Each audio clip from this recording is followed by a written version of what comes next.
Баламалы шында адамзаттың бір бөлігі күшті қарғысқа ұшырады. Құрбандар қасқырлар деп аталатын тіршілік иелеріне айналды. Алайда, ежелгі пайғамбарлыққа сәйкес, айдың толған түнінде бұл қарғысты тоқтатуға 13 жасар бала жауапты болады. Дегенмен, өз күштерінен бас тартқысы келмейтін, және бұл пайғамбарлықтың ешқашан орындалмауы үшін бәрін жасайтын қарсылық топтары бар. Бұл күндері ер адам орман арқылы жүгіріп өтіп, мойнында шабуыл белгілері бар бірнеше асылған құрбандардың денелерін тауып жатыр. Кенет ол жақындап келе жатқан біреуді көріп, күміс оқ тиелген револьверді суырып алады. Бірақ ол көздеп үлгермей жатып, артынан бір адам пайда болып, оны бір соққымен құлатады. Бірнеше минуттан кейін ол есін жиып, басын ағашқа салбыратып, сона бастаған қасқырлар тобымен қоршалған. Ол жәбірленушінің пайғамбарлық етілген баланың қамқоршыларының бірі екенін анықтап, оның қайда екенін хабарлауды талап етеді. Алайда, бұл адам өзінің қайда екенін айтудан бас тартады, және қасқырларға олардың ақыры жақын екенін ескертеді.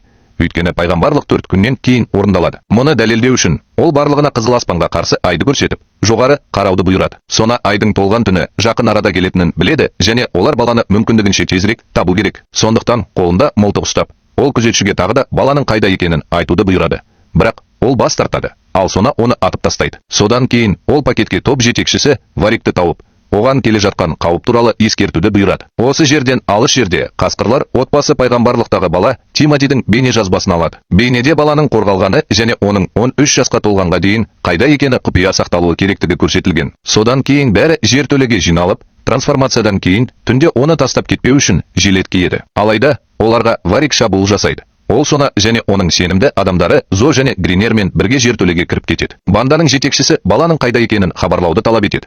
Бірақ бәрі сөйлеуден бас тартады. Содан кейін Сона отбасы мүшелерінің бірін пышағымен өлтіріп, қалғандарына да солай істеуді ұсынады.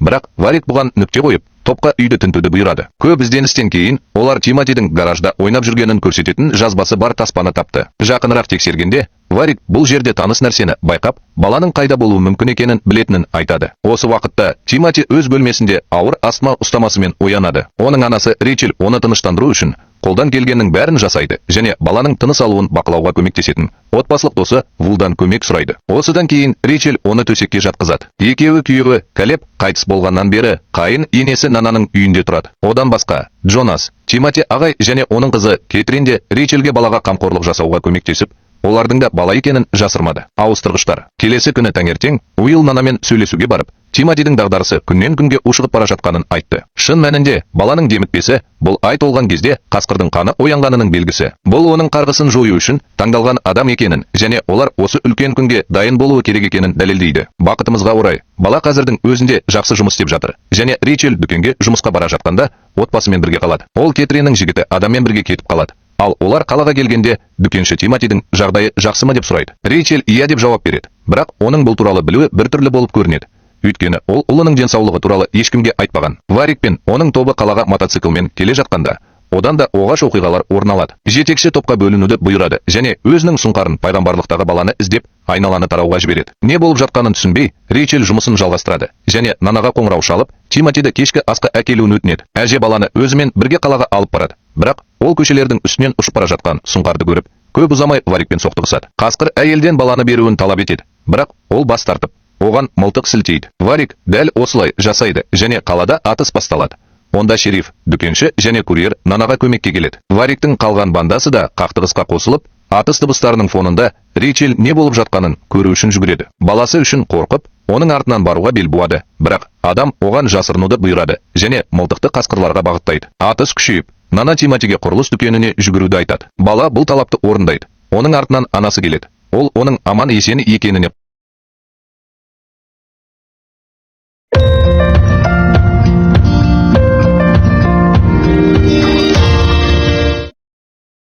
But on the other side of the door, есіктің арғы жағында Зо пайда болып, үй жіті тінтуге кіріседі. Бақымызға орай, Джонас артқы есіктен кіріп, Рейчел мен Тимотиді гаражға оның соңынан еруге шақырады. Ол жерде үшеуі Уиллдің жүк көлігіне мініп, әжесін құтқару үшін жарысады. Алайда Варик пен оның тобы оқ атуды жалғастыруда, ал оқтардың бірі Джонастың иығына тиді. Содан кейін Нана барлығына жүгіруді бұйырады, және аз уақыт сатып алу үшін жанармай багын атып, Вариктің жанындағы жанармай құю станциясының жарылуына себеп болады. Осы қызыл майшабақтың арқасында Джонас және қалған топ қашып үлгерді.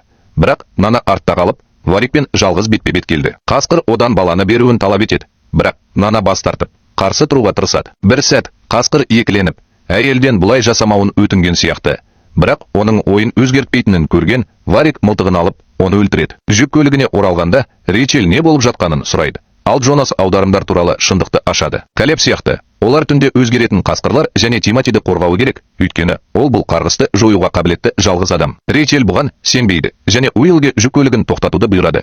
Бұл Рокты есінен танып қалғанша, оны құлатуға мәжбүр етеді. Көп ұзамай Рейчел оянып, кеудеше киген оның бүкіл отбасы жүк көлігінің ішінде екенін және қасқырға айнала бастағанын көреді. Ол осы қорқынышты көріністі көріп отырғанда, Тимоти Вүлмен бірге таксиде отырады. Ол оған аусулардың бүкіл тарихын және ежелгі пайғамбарлықты түсіндіреді. Пайғамбарлыққа сәйкес, қасқыр мен адамның қаны араласқан бала 13-ке толғанда қарғысқа ұшырайды. Оның мұны қалай істейтіні айтылмаса да, аңыз бойынша қызыл түнде толығай пайда болған кезде барлық қасқырлар өз күштерін жоғалтады. Шындықты білгеннен кейін бала трансформацияны көруге бел буады және оның бүкіл отбасы жабайы жаратылыстарға айналып, кеудешелеріне қамалып қалғанын көреді. Келесі күні таңертең Уилл жүк көлігін қойып, бәрі жақсы ма, жоқ па, соны тексеруге барады. Бақытымызға орай, кеудешелер қасқырлар отбасын тұзаққа түсіріп, олардың Рейчел мен Тимотиге шабуыл жасауына жол бермеу үшін жеткілікті күшті болды. Содан кейін топ ормандағы көлдің жанына тоқтайды. Онда Рейчел Джонасқа ешқашан шындықты айтпағаны үшін қарсы шығады. Ол мұны екеуінің де қауіпсіздігін қамтамасыз ету үшін жасағанын түсіндіреді. Өйткені Тимоти айдың толған түнінде оянатын ерекше күшке ие. Енді осы уақытқа дейін бар болғаны 2 күн қалды және олар оны кез келген жағдайда қорғауы керек. Осы әңгімеден кейін Тимоти өзін жақсы сезінбейтінін айтып,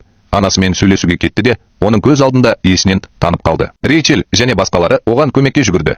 Ал бала бірнеше сағаттан кейін аурухана бөлмесінде оянды. Оның күші тез өсіп келеді және Джонас Роптан аурухананы бақылауды сұрайды. Өйткені кез келген уақытта басқа қасқырлар пайда болуы мүмкін. Олардан басқа Кетрин мен адам күзетте тұр және олар қарғыс жойылған кезде болашақтарын талқылайды. Адам қанының дәмін татқан қасқырлар жабайға айналса, табиғатын басқаратындар бейбіт өмірге ұмтылады. Осы себепті адам Кетринге жақсы болашақ ұсыну миссиясын жалғастыруға дайын. Минуттар өтіп, медбике оның жағдайын тексеру үшін Тимотидің бөлмесіне кіреді. Ол Рейчелге баланың қан анализі күтпеген ауытқушылықты көрсеткенін айтады. Бірақ оның не екенін біле тұра, бұл отбасында жиі кездесетінін айтып, оны жай ғана алып тастайды. Консультациядан кейін Джонас адамға жақындап, Кетрин айналаны тексеріп жатқанда, одан аурухананың төбесін күтуін сұрайды. Уақыт өтіп жатыр. Барлығы медбикенің Тимотиді жіберуін күтіп отыр. Өйткені оларға жол көлік оқиғасына күдікті жаңа науқас келеді. Алайда, медбике науқасты тексеруге барғанда және оның бетіндегі таңғышты алып тастағанда, оның бетперде киген сона екенін көреді. Осы уақытта Джонас аурухананың сыртына шығып, Вариктің сұңқарының осы аумақтың үстінен ұшып бара жатқанын көреді. Мұның нені білдіретінін білген Джонас Уиллге көлікті дереу айдауын айтады. Өйткені қасқырлар жақын арада шабуыл жасайды. Көп ұзамай аурухана бөлмелерінің бірінен айқай-шу естіліп, Кетрин не болғанын көруге барғанда, төсекте тынысы тарылған медбикені тауып алады. Содан кейін ол мылтығын алып, Тимотидің бөлмесіне қарай жүгіреді. Бірақ медбике кейпіне енген сона оқиға орнына бірінші болып келеді. Оның кім екенін білмей, Рейчел медбикеден ұлын жіберуін сұрайды. Бірақ сона оны соққымен құлатып, баланы тұншықтыра бастайды. Сыртта Рогу шуды естіп, бөлмеге жүгіріп кіріп, сонаның Тимотиді жойып жіберетінін білді. Еш ойланбастан, ол қарсы тұруға тырысып жатқан ессіз әйелге шабуыл жасайды. Бірақ оны қабырғаға лақтырып жібереді. Ал Рогу Рейчел мен Тимотиді сол жерден шығарып салады. Кетрин де оларды іздеуге асығады. Бірақ Варикке тап болады. Ол оны бөлмелердің бірінде бұрышқа қояды. Басқа дәлізде Джонас қылмыс орнында Зои мен Гринерді көріп, 2 рет ойланбастан мылтығын алып, оларға оқ жаудырып, аурухана ішінде атыс бастайды. Сыртта адам мен Уилл ауруханаға кіреберісте көлікпен келе жатыр. Ал Рог ана мен баланы алып кетуге асығып жатыр. Көлікке отыр. Алайда қасқырлар оларды атып тастайды. Ал Рог арқасынан пышақталып, жерге құлап, ауыр жарақат алады. Тимоти досынан айырылғаны үшін жылап жатыр. Бірақ Рейчел оны жүк көлігіне сүйреп апарады. Ал Джонас көп ұзамай оның соңынан ереді. Атыс жалғасуда, бірақ Джонас көлікке отырғалы жатқанда, Ваг оған баланы беруді бұйырады және оны ағасы деп атайды. Содан кейін Вагтың шын мәнінде Тимотидің әкесі Калеб екені анықталды. Оны Рейчел жылдар бойы жансыз деп есептеген. Ер адам Кетринге мылтық сілтеп тұрған көрінеді. Бірақ әйелі мен ұлын көргенде ол аң-таң. Алайда оның қасқыр мінезі күштірек және ол отбасына Тимотиді тапсырып, оның тобына қосылуды бұйырады. Джонас Калебті есіне түсіруге тырысады. Бірақ ол өзінің қабілеттерінен бас тартпайтынын айтады. Өйткені адамдар нәзік және ауру. Содан кейін Варик Джонасқа мәміле жасауды ұсынады. Кетриннің орнына Тимотиге беру. Осы текетірестің ортасында барлығы алыстан полиция сиреналарының дыбысын естиді. Содан кейін адам Гринерді жойып, топты қайтадан атып, Кетрин қазір Варик пен оның бандасының мейіріміне бөленіп, оны орманға апарады. Ондасына Варик пен оның әйелі мен ұлы бар екендігі туралы дауласып жатыр. Бірақ ол олардың бұрынғы өмірінің бір бөлігі екенін, қазір ауысымдық жарысты құтқару маңызды екенін айтады. Содан кейін ол Кетринді жем ретінде пайдалануды шешеді және топтың оны құтқаруға келуін және бұл мәселені бір жола шешуін күтеді. Осы уақытта Джонас барлығын ескі баспанаға апарады. Онда олар түні бойы қауіпсіз болып, Тимоти мен Рейчелді қорғай алады. Алайда бұл идеяға қарсы және олар қайтып оралып, Кетринді кеш болмай тұрып құтқару керек екенін айтады. Оның қызы болғанына қарамастан, Джонас Вариктің оны жем ретінде пайдаланып жатқанын және басқа адамдардың өміріне қауіп төндіре алмайтынын біледі. Ақырында Уилл баспана дайын екенін және олар қасқырға айналғанша үңгірге қамалуы керек екенін айтты. Түн өтіп, отбасы баспанаға тығылады. Бірақ адам Кетрин туралы ойлауын тоқтата алмайды. Сондықтан күннің алғашқы жарығында ол сүйіктісін тауда қамалып қалғанша іздеп, орманды аралап жүгіреді. Бірнеше минуттан кейін ол оны қайтадан топқа апарады және қызын қайта көргеніне қуанышты болса да, Джонас олардың бізді бақылап отыруы керек екенін біледі. Содан кейін топ қайтадан жолға шығады. Ал Кетрин қасқырлардың оны жойғысы келгенін айтады. Бірақ Варик рұқсат бермеді. Ол Калебтің болмысы оның бойында әлі де бар деп күдіктенеді. Бірақ Джонас мұның бәрі оның опасыз жоспарының бір бөлігі деп санайды. Ол қорыққандай, 4 байкер жүк көлігін тауып алып, оның артынан жол бойымен келе бастады. Рыцарь келе жатыр. Барлығы кеудешелерін байлауға дайындалып жатыр. Бірақ Кетрин өзін нашар сезіне бастады. Ал Джонас қызының адам қанымен байланыста болғанын түсінді. Уилл оны кеудешесіне байлауға асығады. Бірақ қанға шөлдеген жас келіншек оған шабуыл жасап, мойнына пышақ сұғып алады. Содан кейін Джонас адамнан оны жоюды сұрайды. Өйткені егер бірдеңе жасалмаса, ол ішіндегілердің бәрін құртады. Тіпті оның еркіне қарсы болса да, адам мылтығын алып, триггерді тартады. Бірақ нысанаға жетпей қалады. Содан кейін Джонас мылтықты Уиллдің қабынан алуға тырысады. Бірақ Кетрин адамға жақындап, оны өз мылтығымен өлтіреді. Жас келіншек қанға шөлдеп, Джонас қызына көмектесуге тырысады. Бірақ нәтиже болмады. Кетрин Тимотиден кабинаның есігін ашуын сұрайды. Содан кейін бала не болғанын көруге барады және қасқырдың инстинктіне бой алдырған және шабуыл жасауға дайын немере ағасымен бетпе-бет келеді.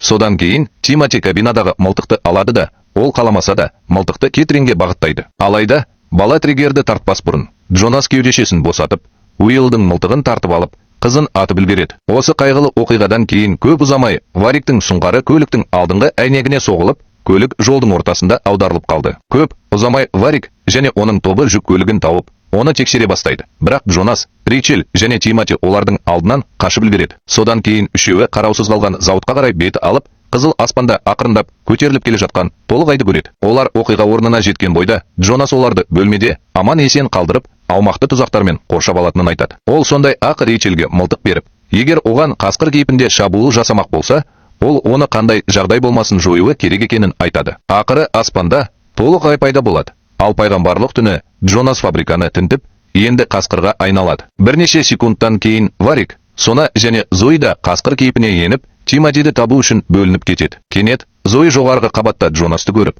оған жетуге тырысады. Бірақ ер адам тұзаққа түсіп, кабель арқылы төңкеріліп тартылады. Жоғарғы қабатқа жеткенде, Джонас тырнақтары бар адамға шабуыл жасай бастайды және кабельді кесіп тастайды. Бұл зоны құлатады. Ол құлаған кезде өледі. Досының өлі денесін көрген Варик ашуланып, Джонас пен Тимотиді іздеуді жалғастырады. Ақыры ол ағасымен бетпе-бет келеді. Содан кейін екі қасқыр төбелеседі. Бірақ Верек басымдыққа ие болып, Джонасты жерге тірейді. Содан кейін ол тырнақтарын ағасына шабуыл жасау үшін пайдаланады. Бірақ Джонас өзін қорғай алады және оны итеріп жібереді. Төбелес жалғасуда, ал Сона пайғамбарлықтағы баланы іздеу үшін фабриканы тінтуді жалғастыруда. Ақырында ол бөлмеде жасырынып жатқан Тимоти мен оның анасын тауып алады.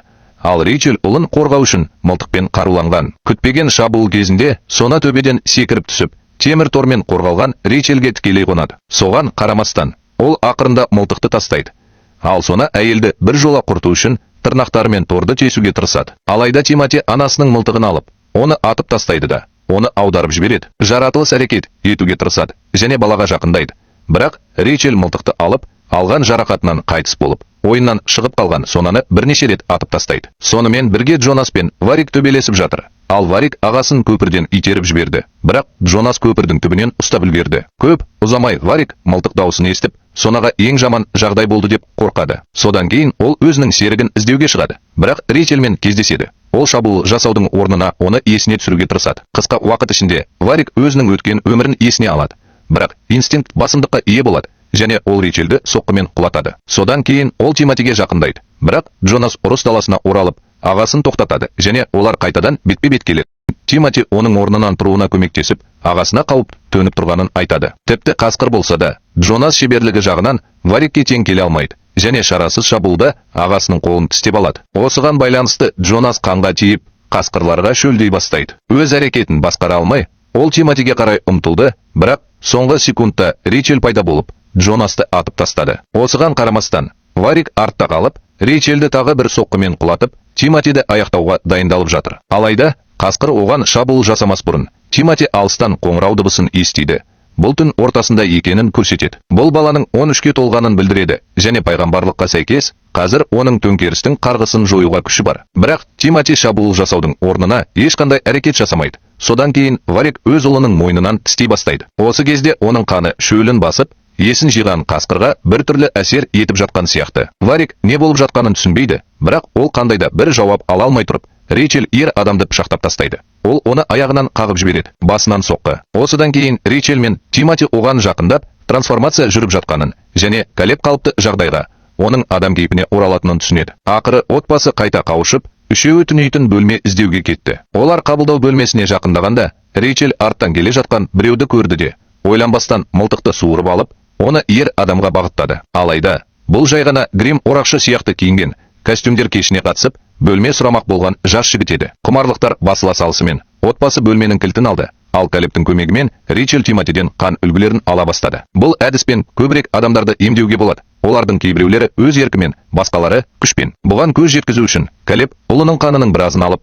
оны оқ дәрілеріне қосады. Осылайша бір күні қарғыс бір жола жойылуы үшін барлық ауыстырғыштарды іздей бастайды. Сонымен, бұл фильм туралы не ойлайсыз? Оны төмендегі түсініктемелерде қалдырыңыз. Ал егер сізге видео ұнаса, лайк басып, жазылыңыз. Сондықтан жаңа фильм шоуларын жіберіп алмаңыз. Келесі кездескенше.